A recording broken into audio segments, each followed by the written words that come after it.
slide in. Okay, Loki, this is my freestyle. But I'm Loki here. I can't. I hear. I have no beat. Give me a rap flex on the UK guys. Okay, let's go. Mm, mm, mm, mm, mm. Shit, I'm cute. Shit is better. Don't know what to say. Give me another cake. Don't know. Just give me a sweater. It's cold outside. It's here. Don't know. Give me,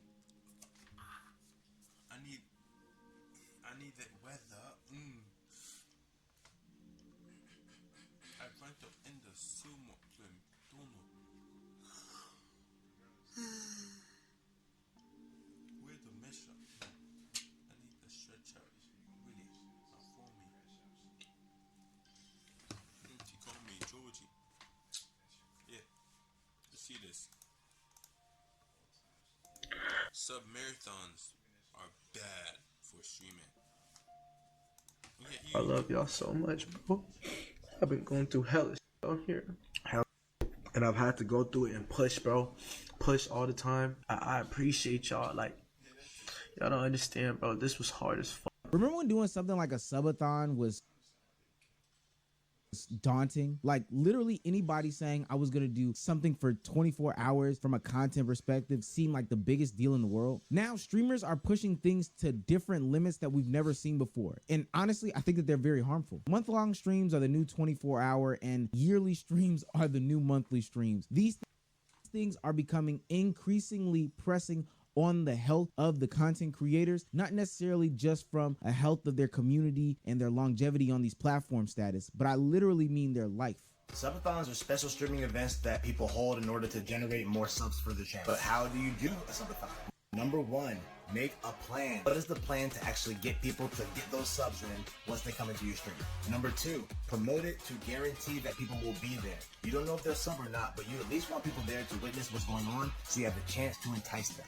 Number three, rest and nutrition. Get some rest before you try to stay up for 6, 8, 11, 12, 15, 24 hours. Get some rest and get proper nutrition. This is not the time for bang fuel or Snickers bars. Like, get a real meal, eat a salad, eat something green, eat some fruit. And then lastly, have fun. It's an experience and you're gonna learn from it. So don't expect everything to be perfect on the first try. You may have some parts in there where nobody's there. You may have some parts where it's really jumping, but the whole point is to be present with the same energy so when people come in, they can see what you're about and it entices them to give you those subs. Now that video was made in 2021. I'm not enticing you. I'm making you feel better about yourself. I'm making you want to be here. Do you want? Fuck!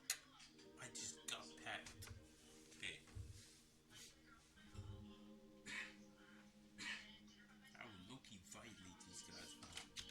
And it's amazing how fast things change in our lives. I think it was funny that he said that you need to stay hydrated and rest up because you know you're going to be staying up for 6, 8, 12 hours. Please, buddy. That's no longer the standards for a subathon. Hell, that's your favorite streamer's nightly stream at this point. It's also interesting because subathons at one point were supposed to be reserved for very special moments. You know, like September where the subs are at a discounted rate so streamers would stay on for a much longer and extended period of time in order to boost their sub revenue for that specific month and hopefully gain a new following or hell, just make more money in general. But no, we're in January and right now, if you go on any TikTok, Twitch, or Kick page, any page that does any sort of live streaming, I can guarantee you that there are no less than 5 content creators on any given platform doing some sort of thon at this very moment. Another thing that was brought up is how feasible this is, or really not is, to consistently do this. I literally saw a video not too long ago of Neon saying he spent $200,000 on 5 streams not too long ago. And I understand why content creators went the streaming route. Essentially, you can make more content with less legwork and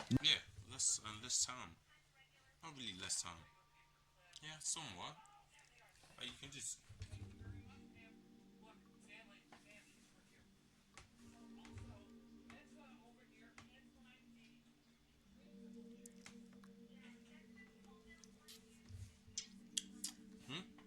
What's I talking about again?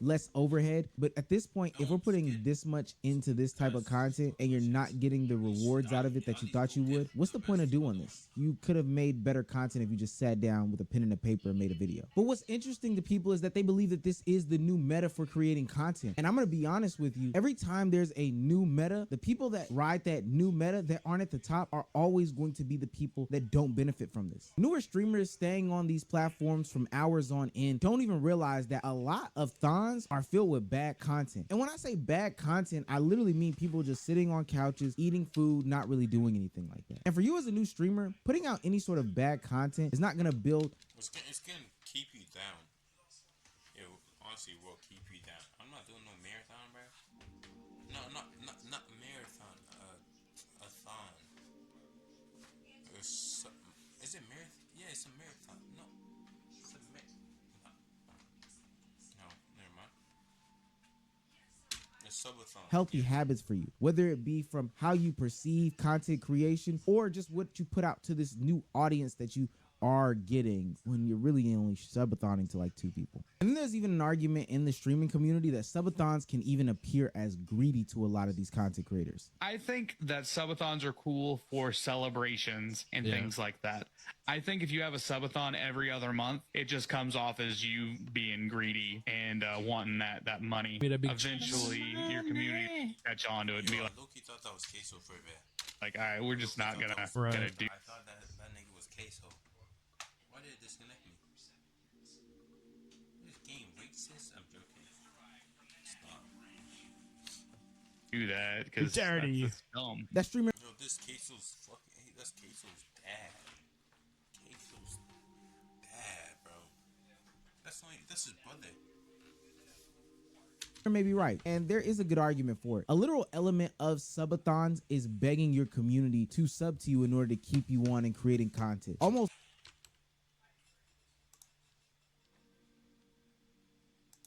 He's not wrong.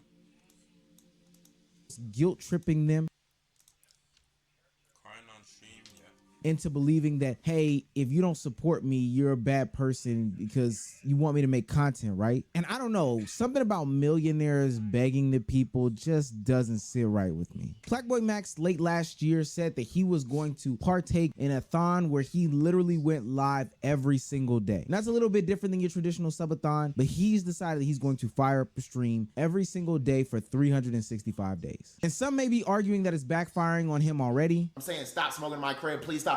Y'all over here trying to worry about the cams, Morgan. It's, you feel me? It's a mess of a situation. I'm just saying, please stop smoking in my crib. That's all I'm saying. Please respect that. Y'all can literally go outside and smoke y'all weed in my backyard or the front, but I know some might not want to smoke in the front. So I offer the backyard. Please go to the back. I say this in a clip. Still smoking in the But I personally believe that he'll probably feel the effects a couple months down the line and ultimately stop doing this. Firing up a stream every single day is a little bit daunting. Hell, even if you had a 9 to 5, you at least get 2 days off on the weekend. At some point, you have to live your life. You have to do things that require private conversations. You have to do things that address your actual real life. I don't know, going to the doctor or something like that so you don't end up coughing up blood or something like that. Not yesterday, this morning. I was coughing up blood this morning, right, in the cup. Look in that cup, this blood, this spit. I am sick because my chest is all clogged. Bro, I feel a lot better. But every time where I do feel tired or shit is tough and we got 8 more days left, y'all always prove to me why I should keep going. With this marathon type of streaming, there comes a whole bunch of health risks that aren't necessarily talked about. Sleep deprivation, bad eating habits, lack of exercise. And I know this is 2025, so all these things can be incorporated in streams. But let's be honest, because of the nature of streaming this much content on a consistent basis, a lot of streamers are gonna do these marathon streams in the most laziest fashions. That's right, they're gonna cut on Pop the Balloon, sit in their chair, and they're gonna react to the content. That's a dead trend, bro. That shit is a dead trend. And all this for an audience that's gonna have a constantly and ever hungry appetite for the content. Honestly, they're gonna not be grateful because you put out that sort of, lie to them. And all for an audience that has just an ever growing appetite for the content. They'll never be satisfied. So you'll just have to continue to create content and one up yourself, which we all know is hard to do. And this can cause mental breakdowns like what we saw AMP Chris go through not too long ago when he played Wukong until he beat the game. Gone and see those glorious niggas. We gon' be here. Hearty. We love you, Chrissy. All of them. Q everything. They say I don't stream. Bro. 120 fixes, bro. They say all that. They say I don't do nothing. And I would like to ask, how are people even coming up with these ideas without a team? Hell, even if they do have a team, a lot of this is just going to be filled with brain rot content, which is just devaluing content creation as a whole. Nothing but memes, nothing but clip farming, and just shit that doesn't honestly even matter. Nothing long lasting, nothing memorable, just a blink in time. And if you missed it, it doesn't matter because another blink is coming. Quick, think of your favorite streamer. All right, quick. Think of the last time they did a marathon stream. All right, quick. Name the last 5 memorable things they did in that last marathon stream that you thought of. You honestly can't do it. The moments that they make today don't matter tomorrow. And the moments that they make tomorrow, they don't even matter tomorrow. But because you need to make some sort of content, obviously you're going to put yourself on that chase to make better, make more, make crazier, make greater. So that means you might go to the edges of what people deem to be okay and do things for content. Or even worse, you could end up like a Deshae Frost and sell out your whole family for whatever little content pieces that they can give you on a day-to-day basis, not necessarily thinking about the long-lasting effects that it could have on your relationships with these people. Saying, bro, don't be chilling, coming here on some weird shit, bro. Huh? Mom got a BBL, right? Yeah, she got a BBL. Just something nice. What's Kai do? Niggas are weird, bro. Bro, chill.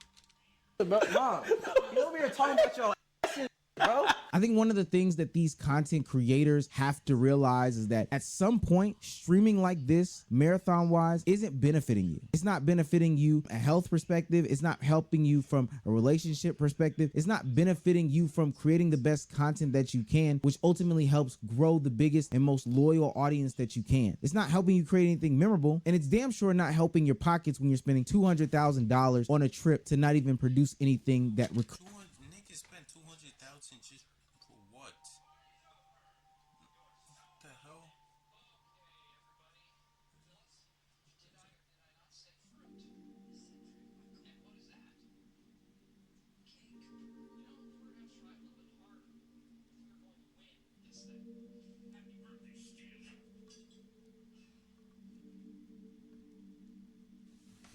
But like, yeah, as I was saying, spending $200 on the trip, nigga, where the fuck are you going? Dubai? Like, the fuck? What the hell? Hey, bro, nigga just wasted someone earning for like 2 years. Actually, not even the average. A plumber's earnings, basically. 2 years earning. Just spent.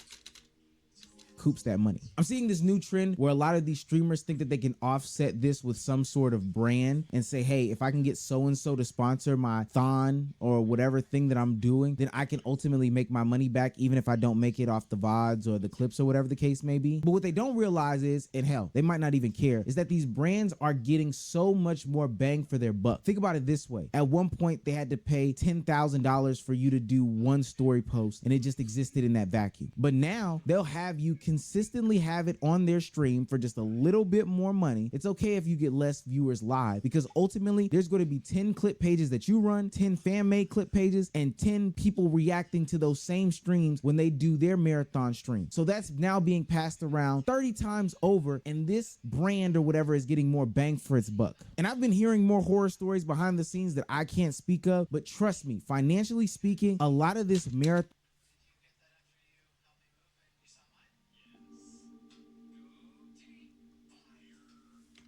streaming does not make sense. I've got to ask, who are you doing this for? And why are you doing this? How sustainable is this? After a year of doing marathon streams, are you going to do another year of marathon streams? How is this something that you can continue down your life path if you think this is supposed to be a career? You're just going to be a career-long marathon streamer? Sit down, make something memorable, and I promise you, whatever you are looking for in content creation will come to you. Yeah. I think that's what he's trying to say. But the first step of that is stop feeding your audience this brain. And you should go into some proper. Oh, why is he? I just realized this thing has the A and B thing in the background.